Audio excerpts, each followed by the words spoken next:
Good morning. You're listening to FloorDaily.net, and I'm Kemp Harr. I'm in Dallas at the CCA Global Carpet One show, and I'm with John Gilbert, the president of Carpet One Floor and Home. John, how you doing? I'm doing great, Kemp. Good to see you again in what I would call unusually cold Dallas, chilly Dallas. Even the inside of the hotel is cold. It is cold down here. We had snow on the ground when we woke up this morning. It's good to be with you. Let's first talk about kind of where we are on demand. I'll start to say that we've been running some numbers at Floor Focus, and it looks like the industry overall gave away around 11% of top-line sales. So we were a $28 billion industry at wholesale. Now we're a $25 billion industry. Probably the worst piece of that is where your members play day in and day out, and that's the retail sector. Give us a feel for your year-end if you can. I mean, that feels about right. We're certainly feeling a little better than minus 11%, but I do think the last 8 months have been tough for consumers, particularly around interest rates being so high.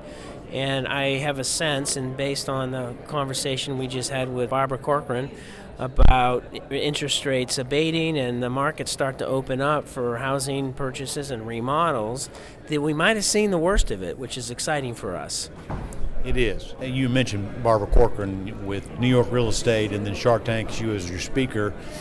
Catch people up on that in just a minute. A celebrity, you had her speak on stage, and she had some good advice. And she also said, get out there, be visible. Now's the time to invest in your business. And the third quarter, since she's a real estate person, she says the third quarter of 24, all the floodgates are going to open, right? Yeah, that was exciting. I didn't know that she would say that. We're probably a little more conservative in our forecasting. But nonetheless, there's so much pent-up demand for housing-related improvements. We didn't see the end of it with, the pandemic era. We really saw the beginning of it. And with the interest rates getting so high, it definitely slowed down. And so as we see, inflation clearly has tamed. And we're back to normal inflation rates. We're not back to where the Fed wants us to be, but we're close enough that I do believe the forecast looks good for flooring. So her main sort of punctuation mark was around act now, so that you'll be ready for when things turn around. In fact, the ones that do act when there's a lull benefit the most when business picks up. That's Warren Buffett's advice too. Yeah. He says, now's the time to invest. If you invest now, when the sun comes out again, you'll be ready for it.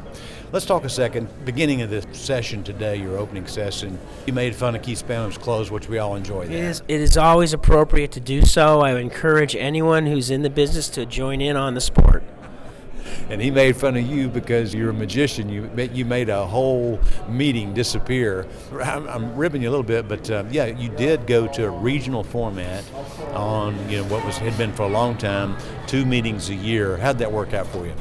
Probably one of the best things we've ever done, and that's not just me, that's the member feedback. We did surveys at every session this summer, and we've also talked to a lot of members, obviously, initially a lot of upset members about this time last year, when we did cancel convention for the primary reason of ensuring that we could have distributions to our members that were respectable. We didn't know the year would turn out as good as it did at the time, but it was the right thing to do.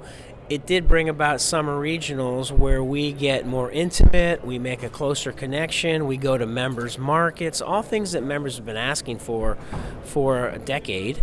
And, we get out to members' markets. I did personally 13 of them myself. It's a lot of travel. It's much harder than doing a convention, but at the same time, it's much better. And so this cadence of a big convention once a year and then summer regional in members' markets will continue. All right, so we've heard enough about Retail 2.0. We've talked about it. Matter of fact, in our January issue of Floor Focus, we interviewed some of your members about it, and word from the stage is that you're going to be finished rolling that out by the first quarter of this year. Yeah, probably end of first quarter, beginning of second quarter. We're right on track. You probably also heard members talk about how it's working. The feedback has been terrific. It's the most expensive investment that this organization's made since its beginning, and I guess the question is what's next, right? Yeah, we're operating off the premise of we have these 4 pillars, And the Retail 2.0 improvements for the digital world and the physical world were part one, or the first pillar. The next pillar is getting the marketing to bring on the customers, create a powerful invitation for customers to get into those showrooms. The pillar after that is around using data. We started using data about 6 years ago. We used data to build the business cases for Retail 2.0. We're going to continue to use data to improve our business. And then finally, the final pillar is to diversify. We have members that have resources. We have members that have interest in growth, using all the first three pillars to diversify in their markets and create a bigger enterprise. One of the things that you're talking about is kitchen and bath. You're actually going to put a push on for your members to diversify into that, right? Yeah, we've been, well, I say we. Our members in many cases have been in kitchen and bath for decades. So we know it's a complementary business line to flooring. We know that when you get a kitchen and bath job, you often get the flooring job with the kitchen and bath. So kitchen and bath sells flooring, and flooring sells kitchen and bath. So it's a very symbiotic relationship. We're really excited to now be ready. We've got 26 or 27 Carpet Ones already in Kiba, our version of kitchen and bath. That serves as a very effective pilot. So now we're ready to turn on the heat and get everybody into it. How much space do you have to devote to that in general? Yeah, it's a really good question, Kemp. One of the dynamics of Retail 2.0 is we've pulled a lot of clutter off the floor, creating space for kitchen and bath. And, kitchen and bath can be, 750 to 1,500 square feet, depending on how the member wants to execute it. But it does not take a lot of space.